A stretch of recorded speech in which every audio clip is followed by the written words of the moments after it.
Shalom, peuple de Dieu. Nous sommes heureux de vous avoir ce matin. Nous allons partager autour de la thématique des martyrs, de saints dans l'Église catholique. Comment est-ce qu'on arrive à dire que quelqu'un est saint et on peut s'adresser à lui pour lui demander un soutien spirituel? La première des choses, il faut comprendre que la prière, c'est quoi? La prière, ce n'est pas seulement une dimension de moi et Dieu. La prière me place dans une communauté spirituelle. Dans cette communauté spirituelle, je peux m'adresser à Dieu, le Père, le Fils et le Saint-Esprit, et ce culte-là est appelé latrie dans l'Église. Donc, c'est un culte d'adoration, un culte exceptionnel, seulement réservé à Dieu, qu'on appelle latrie. Mais je peux aussi m'adresser à des frères, à des sœurs qui sont près de Dieu et qui peuvent plaider pour moi, qui peuvent m'obtenir des grâces. C'est ce culte-là voué au saint. Ce culte est appelé douli. Dans les cultes douli, je m'adresse aux gens qui ont bien vécu, aux saints, parce que eux et moi formons une seule famille et sont dans l'église invisible. Moi, je suis dans l'église encore visible.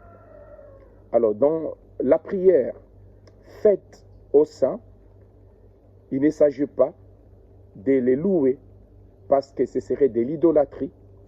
On ne loue pas un être humain, une créature créée. On loue Dieu dans latrie. Et pour les frères et les sœurs bien vécus qui sont près de Dieu, qui peuvent intercéder pour nous, ce culte est appelé douli. Et parmi les frères qui ont bien vécu, qui sont auprès de Dieu, qui peuvent intercéder pour nous, il y a un être particulier, spécial, c'est la mère de Jésus, la bienheureuse mère de Dieu. À celle-là, elle occupe une place particulière parmi les saints. Quand on s'adresse à elle pour demander de l'intercession, ça s'appelle hyper-douli. Donc ce culte-là, c'est le culte que nous appelons le culte de l'hyper-douli. Donc vous comprenez de manière générale, de manière brève, la prière nous place dans la communauté. Et dans la communauté, nous avons, nous comme des humains, des grands-parents, nous avons des oncles, des tantes. Quand je peux m'adresser à la tante, à l'oncle, je peux obtenir des grâces. Il en est de même dans la vie spirituelle. Nous avons des frères et des sœurs qui sont près de Dieu, des âmes bienheureux, qui continuent ce ministère de l'intercession auprès du Père. On peut s'adresser à eux pour nous obtenir une grâce. Et la grâce nous vient directement de Dieu. Voilà ce que nous pouvons retenir.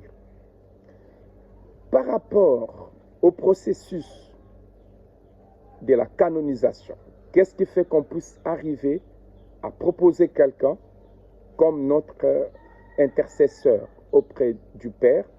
Tout le monde n'est pas intercesseur auprès du Père. Il y a tout un processus. Quant à cela, nous allons vous répondre à nos émissions prochaines. Restez branchés pour ne rien rater.